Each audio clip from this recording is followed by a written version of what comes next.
Okay, so what we have to do is we have to find the standard deviation for this data. Now this is an individual series, completely individual series. अब इसका अपने को क्या निकालने का है, standard deviation. Now remember the formula for standard deviation. Let me just write it down. It is equal to under root summation x square upon N minus x bar whole square. So first अपने को तो find out करना पड़ेगा जो है इसका mean, जो कि इसका मीन मेरे को ये कलर ले लेता हूं मैं, bit bold.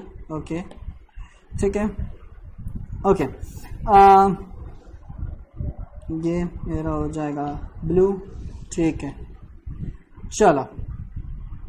Now first I am finding out the mean. Mean is nothing but 16 plus 37 plus 17 plus 22 divided by n is my 4. n क्या है मेरा, n मेरा 4 है.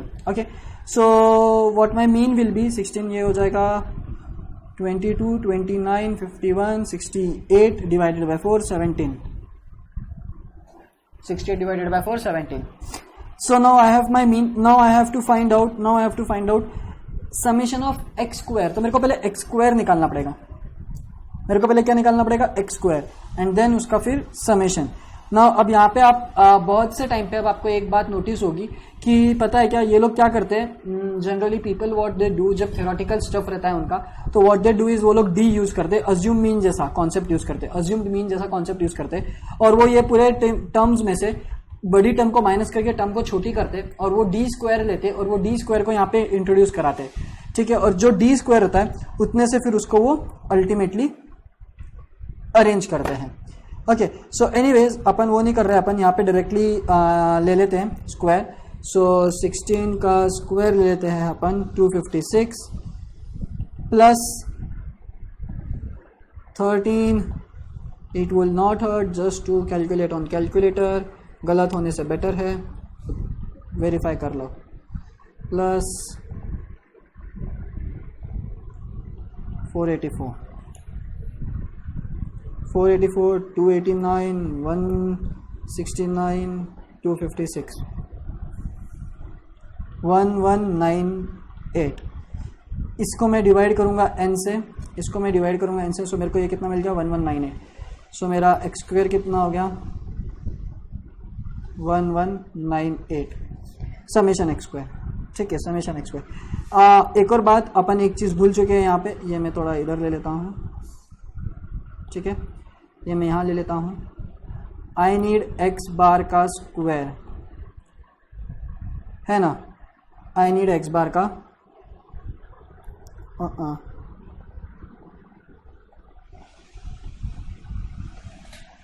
ओके. सो अब मेरा स्टैंडर्ड डेविएशन का जो फॉर्मूला है मैं उसमें वैल्यूज पुटअप कर लेता हूँ. सो ये हो जाएगा 1198 upon n is my 4 minus 289. So that will be let me just see, 1198 divided by 4, ये हो जाएगा मेरा 299.5, amazing number, minus 289, 10.5. So what I'm getting is under root में 10.5. So let's see what it gives me.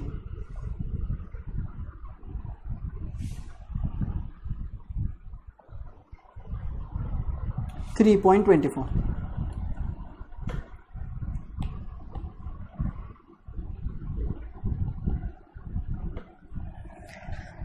There you go.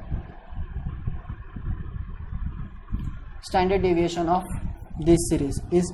अब उन्होंने जैसा किया है, उन्होंने कैसा किया है, उन्होंने पता है क्या, उन्होंने यहाँ पे डेविएशन ले लिया एक नंबर से, और वो डेविएशन क्या था, 17 से उन्होंने लिया डेविएशन, मतलब d equal to x minus 17 किया और d स्क्वायर निकाला, और d स्क्वायर का इस्तेमाल किया उन्होंने, summation d square divided by किया उन्होंने. It doesn't matter, literally it doesn't matter. अपना आंसर और उनका आंसर सेम ही आया. उनका भी आंसर 3.24 आया है, अपना भी आंसर 3.24 ही आया है. क्यों करना है वो सब टाइम पास जब अपन सब चीज़ कैलकुलेटर पे करने वाले तो, है ना. Let's just move on with the next question, जो कि अपना find the standard deviation for this series. Okay, now अपने को स्टैंडर्ड डेविएशन निकालना है, लेकिन ये सीरीज गिवन है मेरे को 10, 11, 12, 13, 14, 15, 16 एंड ये मेरी सीरीज जो है ये कौन से टाइप की सीरीज है? डिस्क्रीट सीरीज है.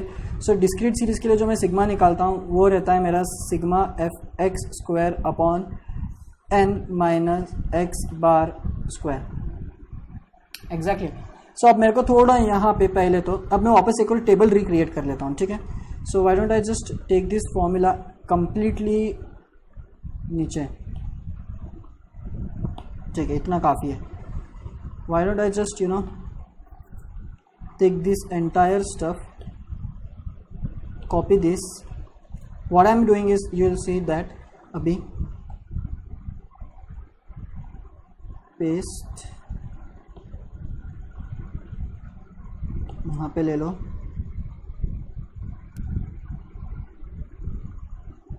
ओके,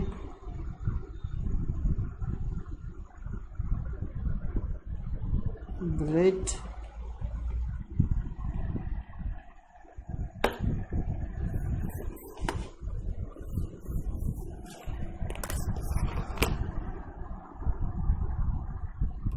बस 2 मिनट में हो जाएगा, 2 मिनट भी नहीं लगेगा, कुछ सेकंड्स में हो जाएगा.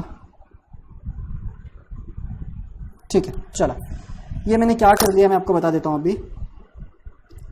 See the thing is that कि मेरे को समेशन एफ एक्स स्क्वायर चाहिए, मेरे को एक्स बार स्क्वायर चाहिए और मेरे को इसके प्रोडक्ट का समेशन एफ एक्स स्क्वायर मतलब मेरे को एफ और एक्स का प्रोडक्ट भी चाहिए. सो अब ऐसे समय पे आपको थोड़ा सा ऐसे समय पे आपको ये टेबल फॉर्मुलेट करना ही पड़ेगा. इन्होंने तो अगेन नहीं, ये तो दूसरा क्वेश्चन है. उन्होंने अज्यूम्ड मीन के मेथड से किया है, आई गेस. यस, उन्होंने अज्यूम्ड मीन के मेथड से किया है, बट स्टिल टेबल तो थोड़ा क्रिएट करना ही पड़ेगा. And that table will be let's say पहला आ जाएगा मेरा एक्स स्क्वायर, दूसरा आ जाएगा मेरा एफ एक्स स्क्वायर और इसका टोटल मेरे को यहाँ पे काम में आएगा. ओके, इसका टोटल मेरे को काम में आने वाला है. Why don't I just make this box a big bit? ठीक है, चलो. सो पहले तो मेरा एक्स स्क्वायर क्या क्या आता है? ओ 100, इसलिए उन्होंने किया था. 121, 144, 169, exactly 256, 196, 225,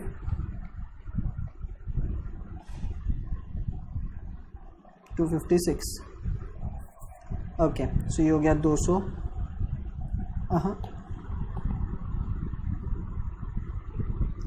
ये हो गया 200. This colour. ये हो गया 200. 7, 4, 1, 8, 144 इंटू 11, 1584. ये बड़ा होने वाला है. 169 इंटू 15, 2535, 1960, 900, 256.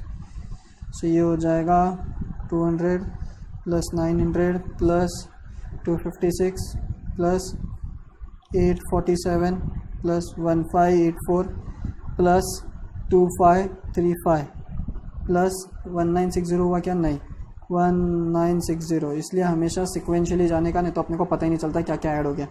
200, 900, 256, 1 2 3 1 2 3 4 5 6 7 8 4 5 6 7 1 2 3 4 5 6 7 1 2 3 4 5 6 7. ओके, 8282 8282. वाह वाह, 8282 8282.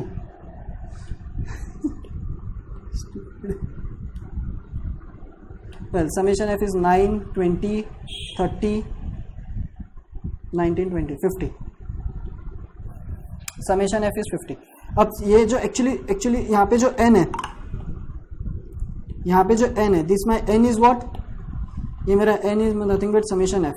सो now the things are simple. मेरे पास में सब वैल्यूज ऑलमोस्ट है. मेरे पास में ये वैल्यू है, मेरे पास में ये वैल्यू है. Just need to find out this.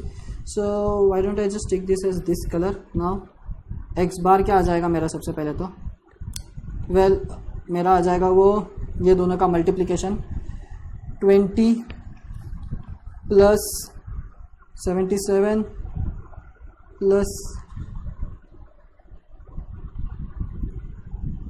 20 plus 77 plus 132 plus 13 into 15 plus 195 plus 140 plus 60 plus 16. Okay so 20 plus 77 plus 132 plus 195 plus 140 plus 60 plus 16. ये आ गया मेरा 640. ओ बाप रे इंटू 640. ये हो गया मेरा एक्स बार स्क्वायर 490600.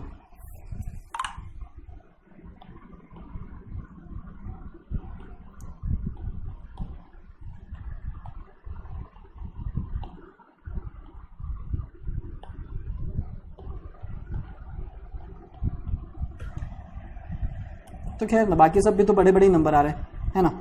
सो कोई फ़र्क नहीं पड़ता इतना अपने को. तो ये आ गया मेरा नहीं ये आ गया मेरा 8282 अपॉन समेशन एफ आ गया मेरा 50 माइनस ये आ गया और ये तो माइनस में आ जाएगा. कुछ तो गलत हो गया अपने से. यस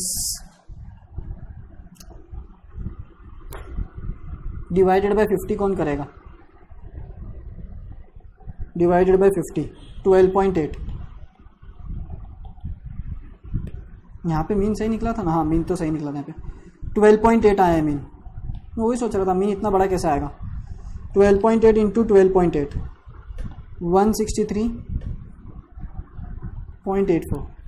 सो ये थोड़ी बहुत छोटी मोटी कैलकुलेशन मिस्टेक्स आप अवॉइड कर लेना. होती नहीं है ऐसे. मेरी आपकी भी नहीं होगी मेरी भी नहीं हुई है. थोड़ा बहुत तो क्लिक हो ही जाता है कि जैसे यदि ये माइनस में आ जा रहा था अंडर रूट पॉसिबल नहीं है ना. So anyways a bit of track 8282 divided by 50 ये आ गया मेरा 165.64 and this is my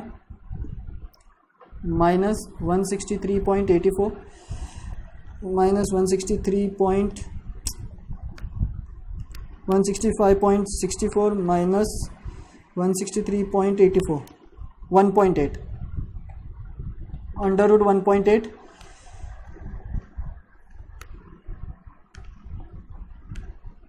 1.34.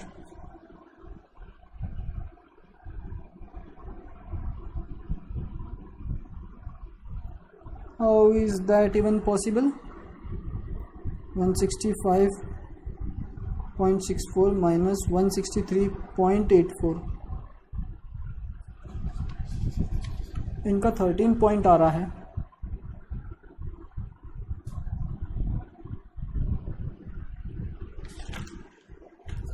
Okay नहीं मैं गलत देख रहा हूँ. 1.34 यस 1.342.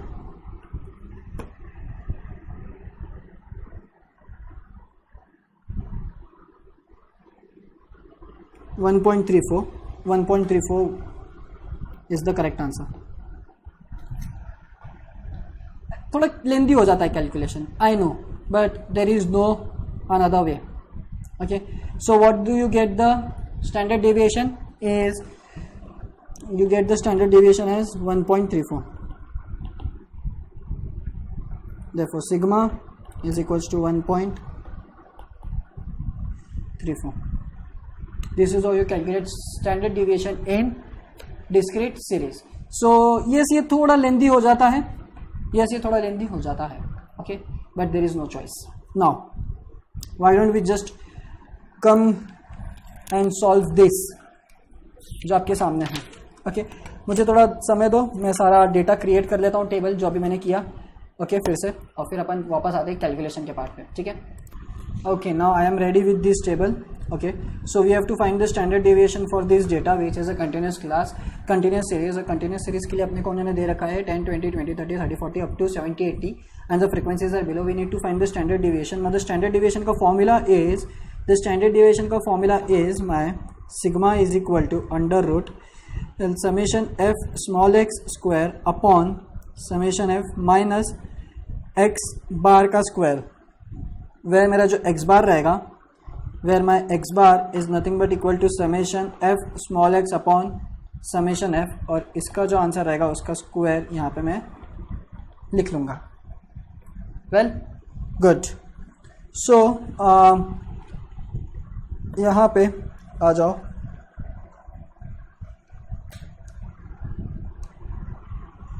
अब चलो, what is my small x, so 20 minus 10 by 2 that will be 15. ये 15 से स्टार्ट हो रहा है. Very well. 25 होगा ये, तो ये 35, 45, 55, 65, 75. ठीक है, कॉलम टोटल का है. The frequencies total is 17. What is the frequencies total? 68. Okay, now यहाँ पे 15 इंटू 15 225. ठीक है, 25 इंटू 25 625. ओके, ये बहुत बड़ा होते जाने वाला है.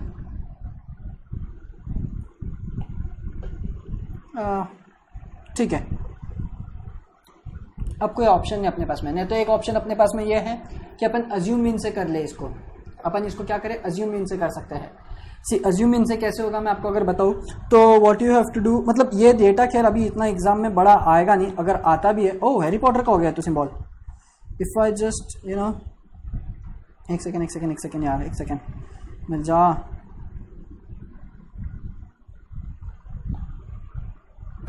If I just, oh shit,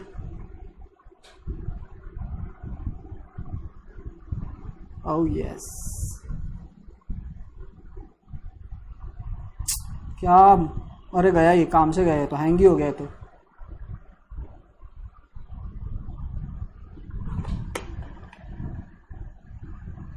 so assume इन से अगर करेंगे तो ये अपने को थोड़ा आसानी चल जाएगा यहाँ पे, क्योंकि डेटा काफ़ी हद से बड़ा जा रहा है अपना. सो यू नो, अगर मेरे को ये 35 का स्क्वायर लेना है, so it is already 1000. So it is already in 1225. Then यहाँ पे आएगा 45, इट इज़ 2225.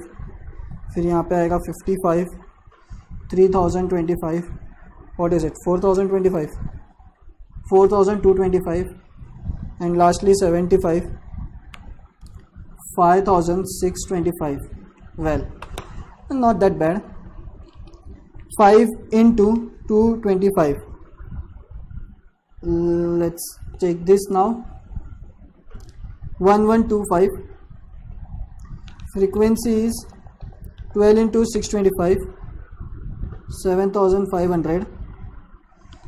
यहाँ पे मज़ा आने वाला है. 1225 into 15, 18375.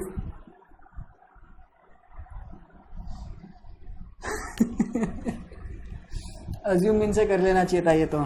खैर करेंगे अपन डरते नहीं किसी से बॉस.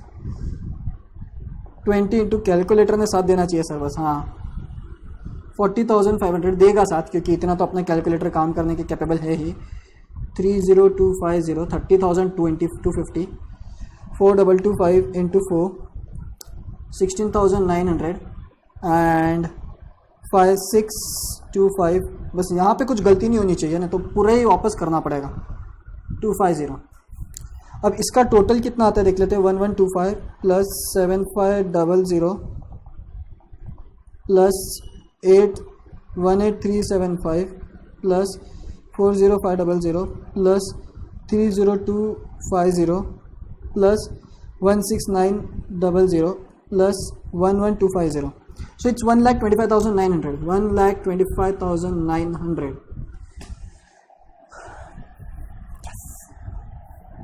ओके, अभी मैं मीन निकाल के आ जाऊँ.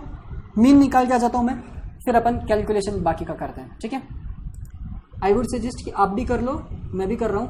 मैच होता है क्या देखते हैं, ठीक है। Okay, so I have done the calculation of my mean and my mean का कैलकुलेशन आया है 40.5588। यू कैन चेक आपका भी यही आया है क्या। सो इसका स्क्वायर आएगा 1647.4048। Thus now my standard deviation becomes well, ये है मेरा 12599 divided by 68 minus 1647.4048. Now it's really simple for me to calculate the things now.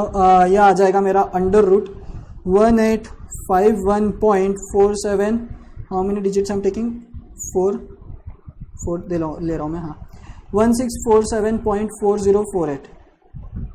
Well when you will take the square root और सब्ट्रैक्शन तो इसका answer आ जाएगा आपका approximately मेरे जितना, जो कि है 14.28 and this is your standard deviation for the continuous series.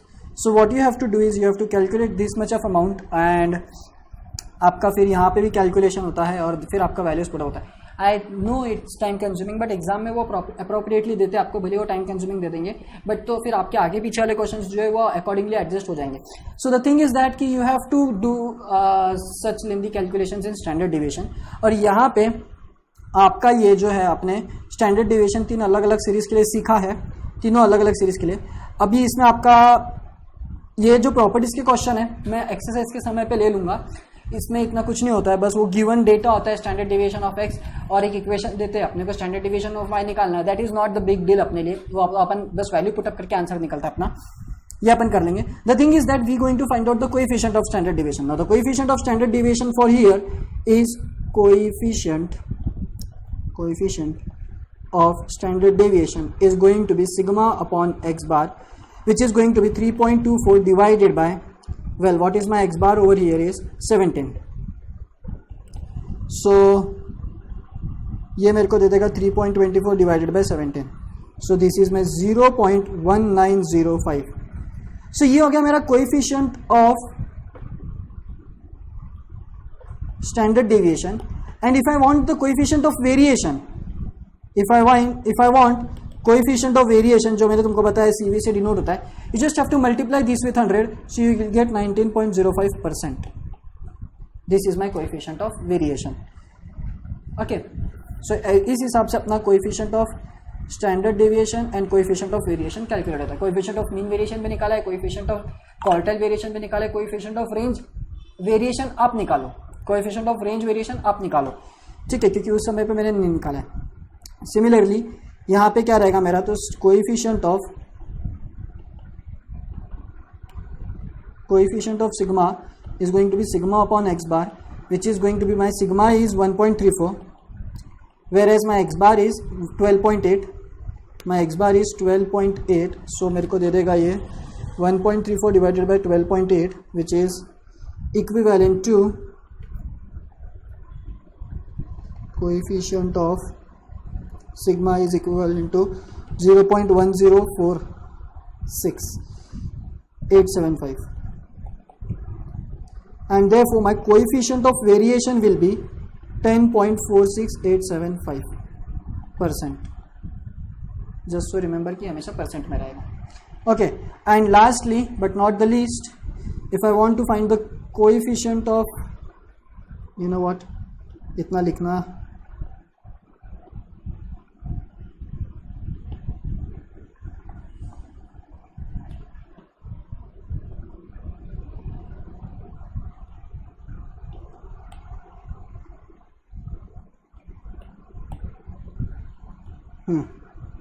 ये और ये मेरा क्या है, ठीक है. It is my 14.28, whereas my mean is 40.588. Let me just calculate it. 0.3518, so this is 35.18%. And there you go. Coefficient of sigma, ये ऐसा लग रहा है ब्लैक एंड वाइट पिक्चर ही आ गया है. Coefficient of sigma and coefficient of variation. Okay, मेरे को ये कलर पसंद नहीं आया.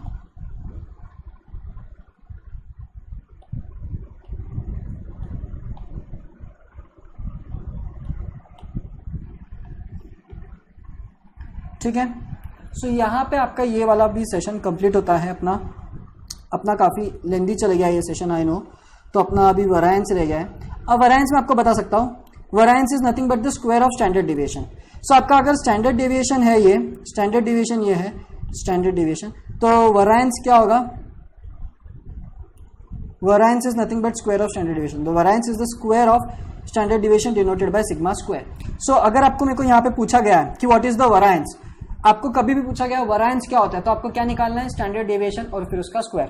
सो ये बहुत सिंपल सा कॉन्सेप्ट है, इसलिए इस पे एग्जांपल नहीं लिया गया है, क्योंकि अगर वरायंस पूछा है तो पहले स्टैंडर्ड डेविएशन निकालो और स्टैंडर्ड डेविएशन का स्क्वायर करो तो आपको क्या मिल जाएगा? वरायंस। तो जब भी वरायंस निकालना होता है you have to first find sigma then square it या take the square of sigma, you will get variance. So ये जो अपने जो भी टॉपिक्स थे अभी, ये जो 3 एग्जाम्पल थे 1 2 3, ये तीनों में आप वरायंस निकालो। कैसे निकालोगे वरायंस? बस सिग्मा का स्क्वायर। जो आपको सिग्मा मिला है वो क्या सिग्मा मिला है? 3.24, 1.34, 14.28। इसका स्क्वायर विल गिव यू आपको वरायंस। कोएफिशिएंट ऑफ वेरिएशन की बात करें तो coefficient of variation is nothing but the coefficient of standard deviation into 100। ठीक है, coefficient of variation is a relative measure of dispersion generally denoted by CV and is given by the formula where over here it is, अच्छे से दे रखा है उन्होंने। Sigma क्या है अपना? Sigma is standard deviation, X bar is the mean of the given series. Okay, ये सब अपने को पता ही है। It is important to note that CV is always in percentage. देखो, coefficient of variation is always in percentage. मैंने ये सब चीज़ आपको पहले ही बता के रखी थी, ये रिपीट कर रहे हैं, बाकी कुछ भी नहीं। अब यहाँ पे है जो कि अपने को इंपॉर्टेंट बात जो पढ़ना है, the coefficient of variation has the greatest practical significance and is best measure for comparing the variability of two series. Comparing the variability of two series. The series or a group for which coefficient of variation is greater. अगर CV greater आ गया, CV greater आ गया, तो उसको क्या बोला जाता है? उस समय पे is said to be more variable. More variable मतलब कि बहुत जल्दी चेंज होगी वो सीरीज, बहुत जल्दी चेंज होगी, मतलब वो चीज लेस कंसिस्टेंट है। मतलब कोएफिशिएंट ऑफ वेरिएशन ज्यादा तो less consistent. On the other hand the series for which the variation is less is said to be less variable. अगर कोएफिशिएंट ऑफ वेरिएशन कम है, कोएफिशिएंट ऑफ वेरिएशन अगर कम है तो ये क्या होगा?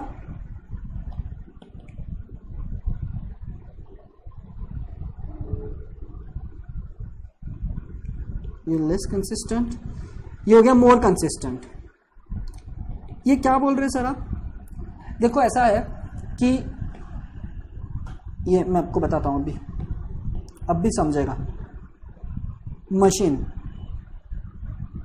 ए बी, मशीन ए का स्टैंडर्ड डेविएशन, मशीन ए का स्टैंडर्ड डेविएशन है 10 और इसका है 20, इसका मीन है 5 और इसका मीन है 6। मेरे को कंपेयर करना है मशीन ए और बी से, मेरे को कौन सा लेना है? तो मैं क्या करूंगा? मैं कोएफिशिएंट ऑफ वेरिएशन निकालूंगा और जिसका कोएफिशिएंट ऑफ वेरिएशन कम होगा मैं वो सिलेक्ट करूंगा।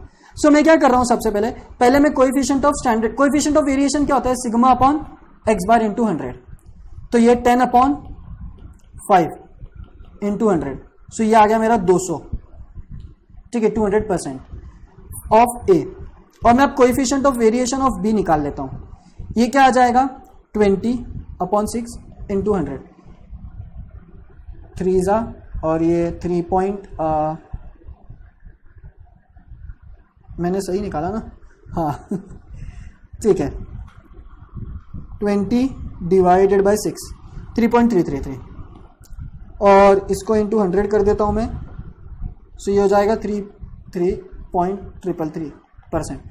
अब देखो क्या सिखाया अपन ने कि if the coefficient of variation is more, if the coefficient of variation is ज्यादा बड़ा रहेगा तो क्या होता है? वो मशीन लेस कंसिस्टेंट होती है, वो चीज उसकी कंसिस्टेंसी अच्छी नहीं है। मतलब अगर कोई चीज कंसिस्टेंट नहीं है तो अपन उसको प्रेफर नहीं करेंगे। और जो चीज का कोएफिशिएंट ऑफ वेरिएशन कम होता है वो होती है मोर कंसिस्टेंट, इसका मतलब अपन उसको प्रेफर करेंगे, है ना? तो यहां पे देखो इन दोनों में किसका कोएफिशिएंट ऑफ वेरिएशन कम है और किसका ज्यादा है? वेल मशीन बी का कोएफिशिएंट ऑफ वेरिएशन ज्यादा है as compared to machine A, hence मैं कौन सी मशीन प्रेफर करूंगा? Machine A. और ये है practical applications of standard deviation, mean and coefficient of variation. Comparing the variability of two series, मेरी कितनी दोनों सीरीज में से कौन सबसे ज्यादा वेरिएबल है? वेरिएबल है यानी कौन ज्यादा चेंज होता है, कौन ज्यादा लेस कंसिस्टेंट है according to time and circumstances, कौन जल्दी चेंज हो जाता है और कौन जल्दी चेंज नहीं होता है, टिका का टिका रहता है। लेट्स कंसिडर इट एज ये श्रीलंका टीम है, जो बांग्लादेश टीम है, जो सिर्फ बांग्लादेश बोलो या इंग्लैंड बोलो, ये इंडिया टीम है और ये है इंग्लैंड। ये इंग्लैंड उसके घर में बहुत अच्छी है, लेकिन इंडिया मोस्टली खुद के घर में भी और बाहर भी अच्छी है, क्योंकि वो मोर कंसिस्टेंट है एज कंपेयर टू इंग्लैंड। सो ये है वो तरीका जिससे आपको पता चलता है कि कौन सी चीज कैसे खरीदना है और कौन सी चीज नहीं खरीदना है, based on the coefficient of variation. और यहां पे है आपका एक छोटा सा कंबाइंड स्टैंडर्ड डेविएशन का फॉर्मूला। ये बहुत ही प्यारा सा फॉर्मूला है, बहुत ही गजब का फॉर्मूला है। इस फॉर्मूले को अपन जब एक्सरसाइज करेंगे तभी अपन, एक्सरसाइज में इसका एग्जांपल होना चाहिए, नहीं भी रहा तो भी मैं डाल दूंगा, मैं चेक कर लूंगा, वैसे है ही एक्सरसाइज में है इससे रिलेटेड एग्जांपल। तो इस कॉन्सेप्ट को अपन तभी टैकल करेंगे। ये टैकल क्या करना है, मतलब ये फॉर्मूला है और ये यूज करना है कंबाइंड, दो सीरीज का अपने को स्टैंडर्ड डिविएशन कंबाइंडली यूज करना है। तो what is the formula? n1 sigma 1 square plus n2 sigma 2 square plus n1 d1 square plus n2 d2 square upon n1 plus n2। यहाँ पे दे रखा है आपको sigma 1 sigma 2 standard deviation of 1 and 2 series, square हो गया मतलब variance हो गया, वो d1 is nothing but my combined mean और मीन ऑफ फर्स्ट सीरीज का difference, d2 is my combined mean और सेकंड सीरीज का difference, x1 x2 is nothing but my combined mean, जो कि यहाँ पे फॉर्मूला दे रखा है n1 into is the series. ये तो बहुत सिंपल सी बात है। और क्योंकि स्टैंडर्ड डिविएशन है तो अंडर रूट लेना पड़ेगा अपने को, ये अंडर रूट ले लिया मैंने, इतना कुछ नहीं है उसमें, है ना। एंड हियर आपका ये चैप्टर खत्म होता